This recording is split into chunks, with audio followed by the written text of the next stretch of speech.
তারা তুমি ত্রিগুণ ধরা পরাৎ পরা, মানে পরাৎ পরা মানে তুমি হচ্ছে একদম আদ্যাশক্তি মহামায়া, যার থেকে সমস্ত কিছু জন্মগ্রহণ করেছে। শ্রীরামকৃষ্ণদেব বলতেন যে কালীকে ওই সেই সময় ব্রাহ্ম ধর্ম, তো তারা বলতেন তোমরা যাকে বেদে যাকে ব্রহ্ম বলা হয়েছে আমি তাকেই কালী বলি। যেমন বেদে ব্রহ্ম কাকে বলা হচ্ছে, প্রশ্ন করা হচ্ছে অর্থাৎ ব্রহ্ম জিজ্ঞাসা, সেই ব্রহ্মকে এবারে ব্রহ্ম সম্বন্ধে প্রশ্ন করা হচ্ছে কে ব্রহ্ম না, উত্তর হচ্ছে যে জন্মাদ্যাস্য ইয়তঃ, যার থেকে এই সমস্ত কিছু জন্মগ্রহণ করেছে সেই তিনি হচ্ছেন ব্রহ্ম। সেই হচ্ছেন, যেহেতু তিনি জন্ম দিচ্ছেন সেই জন্যে বেদে তাকে পুরুষ রূপেও দেখা হয়েছে, আবার মাতৃরূপেও দেখা হয়েছে। কিন্তু বাঙালি পরম্পরায় আমাদের যারা প্রাচীন গুরু, তারা ওই মায়ের যেহেতু জন্ম দিচ্ছেন সেই জন্য তাকে মা রূপেই তাকে কল্পনা করলেন। আর রামপ্রসাদ, কমলাকান্ত এবং বিশেষ করে ঠাকুরের যে ধারা, তাদের যে চিন্তা চেতনায় তারা আরো সুন্দর করে সুস্পষ্ট রূপে বলেছেন যে সন্তানের মায়ের সঙ্গে সম্পর্ক খুব গভীর। একদম মা হচ্ছেন একদম আদি গুরু, এবং মা মানে তার গর্ভ থেকে জন্ম, তার সঙ্গে নারীর সম্পর্ক। তো মা বলে ডাকলে সেটা যেন আরো সম্পর্কটা গভীর হয়। তো ঈশ্বরকে চিন্তা করবে, তাকে মা রূপে ডাকো না। এত সহজ স্বাভাবিক সম্পর্ক, এর থেকে আবার কঠিন সম্পর্ক তৈরি করে লাভ কি আছে? তিনি আমাদের মা, তিনি আমাদের জন্ম দিয়েছেন, সমস্ত কিছুর জন্ম দিয়েছেন। এইবারে এই যে সব কিছু জন্ম দিয়েছেন, এইখানেই কিন্তু একটু গন্ডগোল আসছে। আপনারা কিন্তু খেয়াল করবেন বিষয়টা।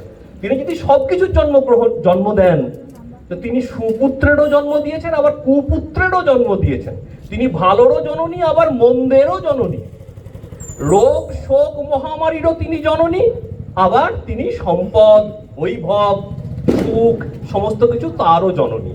তো আমাদের মায়ের সন্তান হিসাবে কিন্তু এই দুটোকেই মেনে নিতে হবে। এই হচ্ছে বিবেকানন্দের কালী চেতনা, যে মায়ের ছেলে বীর হবে, শক্তিশালী হবে। রোগ শোক মহামারী, সমাজের যত রকমের অত্যাচার অনাচার যা কিছু খারাপ জিনিস আছে তার বিরুদ্ধে বুক পেতে দাঁড়াতে হবে। কিন্তু মনে রাখতে হবে যে ওটাও কিন্তু ওই মায়েরই দান। শুধু মাকে আমরা সুখের জন্য চাইবো আর দুঃখের জন্য বেরিয়ে আমরা করবো। স্বামীজি তার কবিতায় খুব সুন্দর করে বলছেন, মুন্ডমালা পরায়ে যে মাকে আমরা মুন্ডমালা দিয়ে সজ্জিত করে টপ টপ করে রক্ত পড়ছে, মানুষ তো সব দেখতে ভালোবাসে না, তো দেখে বলছে ভয়ে ফিরে চায়। বলছেন মাকে নাম দেয় দয়াময়ী। বলছে মা কি শুধু দয়াময়ী? মা তো ধ্বংসও করছে, সৃষ্টি স্থিতি প্রলয় সবকিছুই করছে। প্রলয় না হলে, ধ্বংস না করলে নতুন জন্ম কোত্থেকে হবে? সোজা কথা একেবারে। একটা ধ্বংস হলে তবে আর একটা প্রলয় হবে, জন্ম হবে, তাই না? ওই আপনারা মনে করবেন মোহিতলাল মজুমদার, আপনারা যেহেতু অনেক প্রাচীন লোক রয়েছেন ওই জন্য আমার মনে পড়লো কথাটা। মোহিতলাল মজুমদারের একটি কবিতা আছে না, কালবৈশাখী বলে?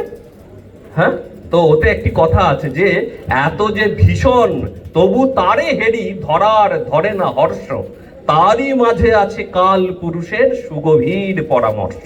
বলছেন কালবৈশাখী এত ভয়ঙ্কর, সব ভেঙে চুড়ে উড়িয়ে নিয়ে যাচ্ছে, কিন্তু তবুও তাকে দেখে পৃথিবীর আর আনন্দ ধরছে না। কেন না, ওই ধ্বংস থেকেই আবার নূতন সৃষ্টি হবে।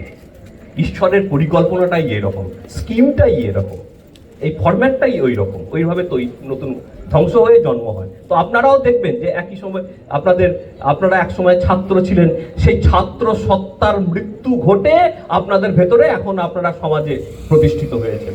তো এক একটা স্টেজ জীবনের চলে যায়, পরিবর্তন হয়, এই পরিবর্তনটাই মৃত্যু, সোজা কথা। তো মা হচ্ছেন ওই রকম ধরনের যে ভয়ে ফিরে যায়, নাম দেয় দয়াময়ী। ও করলে হবে না, মায়ের সামনে ওই রকম মায়ের ছেলে যে হবে, দুটোই নিতে হবে, ভালো মন্দ জীবনে।